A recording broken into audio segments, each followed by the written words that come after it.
ओम गुरुभ्यो नमः। ओम गम गणपतये नमः। ओम हुम हनुमते नमः। ओम ब्रह्मणाय नमः। ओम मातेश्वरी नमो नमः। ओम मातृपितृचरणकमलेभ्यो नमो नमः। ओम शांति शांति शांति। हरि ओम श्री गुरुभ्यो नमः। स्वागत है आध्यात्म गुरुकुल, ज्योतिष गुरुकुल, वास्तु गुरुकुल, स्वावलंबन गुरुकुल, पूजा पाठ कर्मकांड गुरुकुल, अभिनय गुरुकुल, राउरकेला उड़ीसा से मैं आचार्य संजय। अभी सारा भारत में और विदेश में भी बड़े जोर का चर्चा चल रहा है सोनम वांगचुक, और कई प्रकार के दोषारोप बड़े जोर से चले हुए हैं। तो उनका कुंडली को मैं देख रहा था। 1 सितंबर 1966, और ये जो कुंडली है सोनम वांगचुक जी का मीन राशि का कुंडली है। चंद्र शनि मीन राशि में एक साथ बैठे हैं, और राहु मेष का है, केतु तुला का है। और मीन राशि का इस समय आप सब जानते हो Shani 7.5 peak and top level पे चल रहा है। सुपर पीक टॉप का ये मीन राशि वालों का शनि 7.5। बहुत सारे लोगों का हालत खराब, किसका मान सम्मान का हानि, किसका झूठा आरोप से कोर्ट कचहरी माली मुकदमा, समाज में मान सम्मान का हानि, किसी का कोई बैंक करप्ट हो गया, कोई शेयर सट्टा लॉटरी जुआ में डूब गया, किसी को कुत्ता काटा, किसी का पैर में गाड़ी चढ़ गया, किसी का ऑपरेशन हो गया, किसी का पेट में प्रॉब्लम हुआ, किसी को बिना फालतू का रोग और उसमें कोई सही से डॉक्टर पकड़ नहीं पा रहा है, और किसी का दोषारोप, और किसी का दिमाग में उल्टा उल्टा बुद्धि। और अभी ठीक ऐसा ही कंडीशन वांगचुक साहब के साथ, और ये हिरासत में है। मीन राशि का शनि 7.5 का इफेक्ट। तो इस समय अगर आप मीन राशि का कुंडली देखते हो, शनि यहाँ बैठा है, कर्माधीश दंडाधीश मन के मीन राशि के ऊपर चल रहा है। और अभी सोनम वांगचुक जी का कुंडली में भी शनि मीन राशि का शनि के ऊपर आकाश का गोचरीय शनि यहाँ पहुंचा हुआ है। और इनके कुंडली में भी चंद्र शनि का युति विषयोग बना हुआ है, और विषयोग बनना 7.5 में सीवियर पीड़ा देता है लोगों को। और कईयों का इस समय मीन राशि वाले देखोगे, किसी का फैमिली कोर्ट चल रहा है, किसी का जमीनी कोर्ट चल रहा है, किसी का और कुछ कोर्ट चल रहा है, और बहुत सारे मीन राशि वाले ऑलरेडी जेल में हैं, भिन्न भिन्न केस में चल रहे हैं। और वर्तमान ये सोनम वांगचुक जी का जो कंडीशन है, ये कहीं ना कहीं शनि 7.5 का इफेक्ट ही यहाँ पर बड़ा क्लियर दिखाई दे रहा है। दूसरा, इस समय एक और चीज यहाँ सोनम वांगचुक जी के कुंडली में मीन राशि शनि चंद्रमा के साथ अगर आप देखेंगे, तो एक प्रश्न जो सबसे बड़ा आ रहा है, मैटर सॉल्व हो जाएगा या आगे फिर बढ़ेगा। देखो, 7.5 का एक ही लक्ष्य होता है, ट्रांसफॉर्मेशन। शनि 7.5 का एक ही लक्ष्य होता है कि जो भी गलत काम करोगे, शनि बाबा आपको धुला धुला के दंड देगा। और उनका अभी दशा अष्टमेश का चल रहा है, शुक्र का महादशा। और मीन राशि के कुंडली में शुक्र अष्टमेश, तृतीयेश और इंड पार्ट, और 3 दशा अंतरदशा बाकी है। मतलब देखो, शुक्र का महादशा में जनरली कहा जाता है कि लास्ट टाइम होते होते आदमी को भिकमंगा बना देता है, कटोरा लेके खड़ा कर देता है, और जो होता है चला जाता है। सबका नहीं, depend upon the condition of शुक्र इन योर बर्थ चार्ट। इनके कुंडली में शुक्र, गुरु, बृहस्पति, मंगल कर्क लग्न में उच्च का गुरु बृहस्पति के साथ नीचभंग मंगल का हो के शुक्र यहाँ पर बैठा हुआ है। शनि शुक्र का युति जेल देता है, सब जगह में नहीं देता है, लेकिन मैक्सिमम जगह में है। तो गुरु शुक्र राजयोग, लेकिन साथ में मंगल भी बैठा है, पराक्रम युक्त ज्ञान।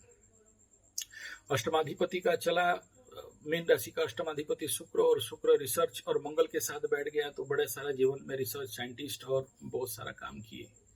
लेकिन इस समय 2 प्रश्न है, क्या इनके अंदर उतना लेवल का ज्ञान है? हाँ है, इनका तो प्रचंड ज्ञान है, लेकिन सद्विनियोग किए होते तो और ज्यादा ज्ञान इनको मिला होता।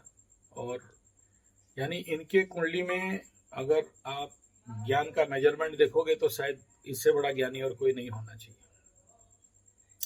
गुरु बृहस्पति जिसका वर्गोत्तमी और उच्च अवस्था में बैठा हुआ हो तो, और फिर चंद्रमा से पंचम का गुरु बृहस्पति हो तो स्वाभाविक बात है प्रचंड ज्ञान देता है। साथ में शुक्र बैठा तो और महाज्ञानी बनाता है, साथ में मंगल नीच भंग हो रहा है तो और ज्ञानी बनाता है और पराक्रम युक्त ज्ञानी होता है। तो हर दिशा से ये कुंडली कह रहा है कि प्रचंड ज्ञान योग है, रिसर्च है, विज्ञान है, सब कुछ ठीक है। लेकिन एक पॉइंट ये है कि जहां गुरु शुक्र, मेरा गुरु जी का भी है तो आदमी को कम से कम एक दिन के लिए भी मामा का घर का लेके चला जाता है, ये पहला है।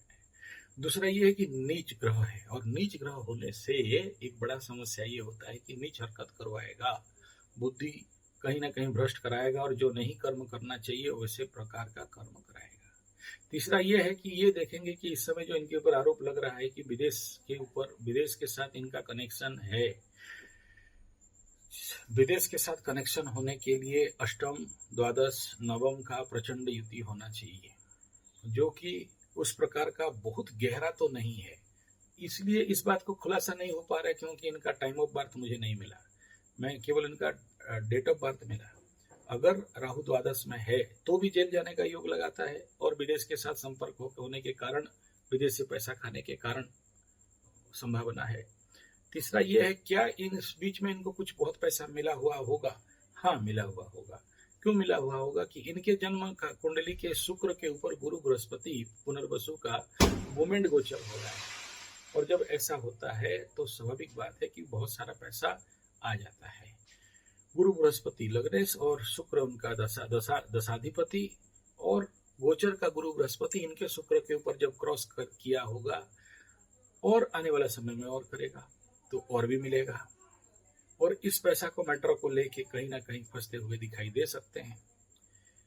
मीन राशि का कुंडली होने के कारण और शनि 7.5 लगने के कारण इस समय इस प्रकार का परिस्थिति संपूर्ण न्याय व्यवस्था के साथ इनके ऊपर ओवर प्रेशर होने का पूरा संभावना है।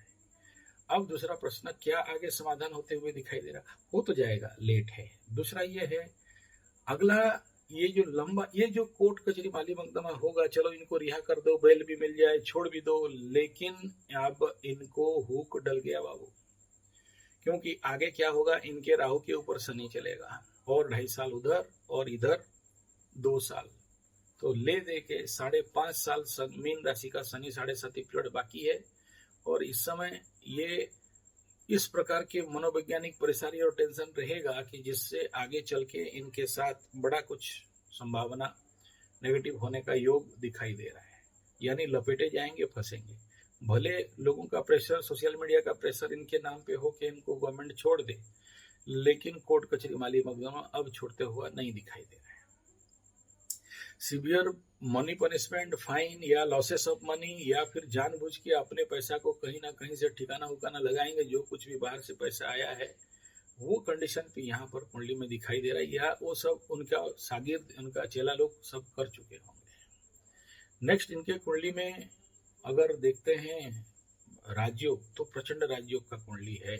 लेकिन आगे एक और पॉइंट ये भी दिखाई दे रहा है कि इसके बाद सूर्य का भी महादशा आएगा। हालांकि जब तक 7.5 खत्म होगा तो इनके जीवन में फिर से एक बहुत बड़ा ग्रोथ और बहुत बड़ा विकास और बहुत बड़ा मान सम्मान दिखाई दे रहा है, लेकिन सरवाइव कर पाने से हुआ नहीं, सरवाइव कर पाने से ये सब राजयोग काम नहीं देगा। तो ये सोनम वांगचुक का जो अभी मीन राशि का शनि 7.5 है, इसका इम्पैक्ट और इफेक्ट आगे चल के और ज्यादा पेचीदा होते हुए दिखाई दे रहा है।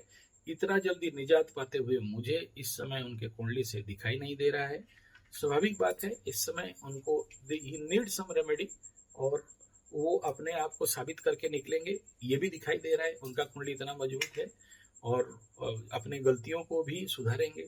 ये सुधारता है, शनि बाबा 7.5 में आदमी को सुधारता है और बहुत विकास भी देता है। कुंडली में सोनम वांगचुक जी का मीन राशि का 7.5 का कुंडली, ये दिख रहा है कि आगे कुछ बहुत अच्छा होते हुए रहेगा।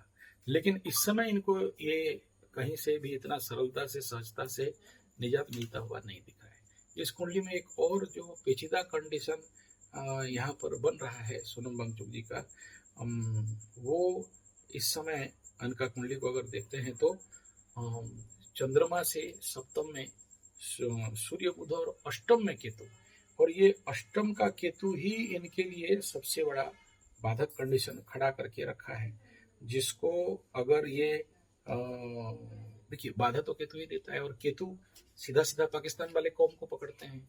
राहु द्वितीय स्थान में बैठा है, तो फॉरेन वाले जो वो विधर्मी लोग हैं, और चाइना जैसी कंडीशन की जो ये बोल रहे हैं कि इसके साथ लिंक रहेगा, गुप्त लिंक रहेगा, जो बाहर प्रकट करने के लिए बहुत ज़्यादा सरकार को और बाकी सिस्टम को मेहनत करना पड़ सकता है, तभी जाके कुछ चीज़ ये प्रकट होगा। लेकिन ये सारा चीज़ जो उनके लाइफ में बड़ा सारा प्रॉब्लम को खड़ा करते हुए आने वाला समय में बहुत क्लियर दिखाई दे रहा है। धन्यवाद, नमस्कार।